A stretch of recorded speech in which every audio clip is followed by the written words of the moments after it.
It is. It's a big strain on all of us. And you know, we talk to the beginning of this year, and we've used this phrase far too many times. And it was how we came into this year, 2020. Remember that? We all threw it around.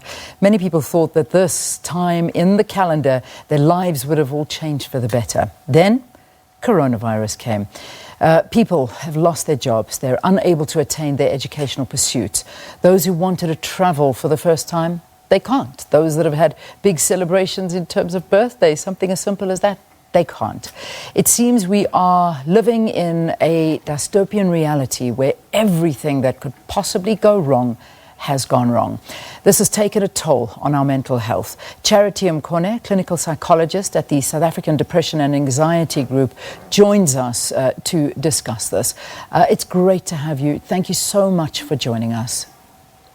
Thank you very much for having me, Leanne. It's amazing how this year Mental Health Day must take an absolutely bigger stance for all of us, because some people really do feel traumatized by this pandemic. Others say that they have never felt depressed or anxious before, but this year it's the first time they've ever felt this and actually don't know how to deal with it. What have you guys as SADAG been going through? Absolutely, Leanne. I think it's been a heart-wrenching time for a lot of people, particularly those who are predisposed to mental health issues. And I think, as you rightly put it, it is quite a traumatic time, and this has been registered as a trauma for a lot of people. With regards to SADAG, the calls and the lines have increased by 65%. So we have 65% more additional calls of people calling in, asking for help, requesting referrals to psychiatrists and psychologists. So it has been a year which has been really difficult and has taken its toll on a lot of people's mental health and wellness. Yeah. You say that the increase in calls are there. I mean, 65% increase it's almost difficult to believe. But what are the kind of issues they are phoning you with? What kind of help are people actually looking for at this time? I mean, it ranges, and given the levels that we've moved through of the hard lockdown, a lot of the things were around anxiety. So a lot of people, because of the unpredictability of how things have been, and feeling like really most of their plans have been taught, and that it's very difficult for them to figure out or to know what to do with their lives. That does bring a lot of anxiety to a lot of people. And of course, a lot of depression symptoms, that a lot of people have felt very isolated, very lonely, and have not had the opportunity to be able to reach out. And I think it is something that is to be expected when life as we know it has changed drastically for a lot of us. And of course, there's things around financial stability or instability for a lot of people losing their jobs. So it has also been a lot of things about grief. So grief, not just in terms of losing family members or loved ones to COVID, but grief in terms of a lot of the losses that people have had to bear and suffer, loss of jobs, loss of relationships. So a lot of relationships have been quite strained, as well as a loss of just a sense of purpose for a lot of people who have had most, if not all, of the plans that they had for the year, just frustrated by this pandemic. You know, and the one thing that we need to just pay a little bit of attention to is that plight of the youth, because at this time of the year we're always speaking to you and we're always talking to the fact that you know, matrics are going into exams right now, and learners are all sitting to write their end of year exams, and there's a big responsibility that falls on their shoulders, and we see an increase in suicides amongst the youth at this time. However, add to this a pandemic, add to this the fact that their entire education year has been disrupted, and this was beyond their control. I mean, many of them had not sat in a classroom. They were sitting and learning online. They were completely thrown into complete disarray. And this, of course, is an extra burden.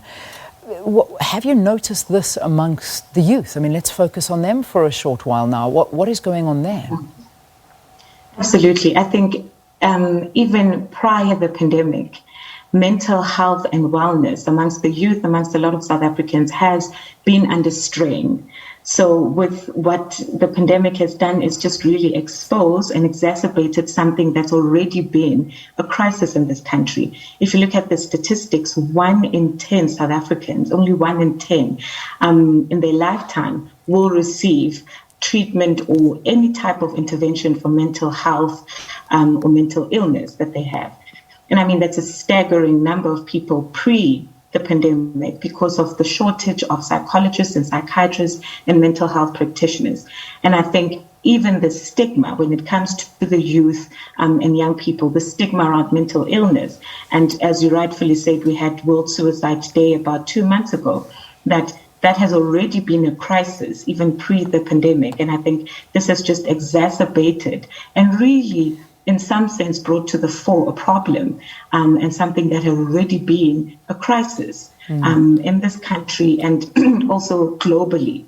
So I think it is something that has been very difficult on a lot of young people, and because there's not much that they can do. A lot of what they have, or the agency, the little agency that they have, is afforded to them by caregivers, by the adults around them. So it is a very difficult time because it has added an additional burden on an already very difficult time and a stage of development for young people and youth.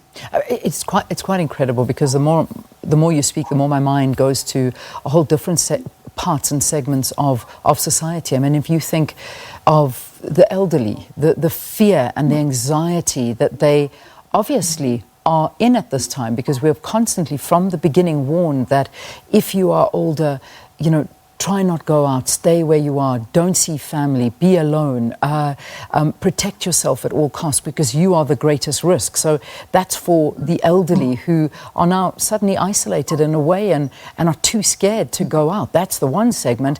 Then, of course, there's the working part of society, where we've now been forced to work at home. We sit in front of a computer all day. We have now lost all social contact with people, and you have to look and see and try and navigate, and sometimes for weeks on end not seeing anybody. I mean, these kind of issues are unprecedented, and we need to take this very, very seriously. Do you think companies and society take this seriously enough? I mean, you spoke about stigma.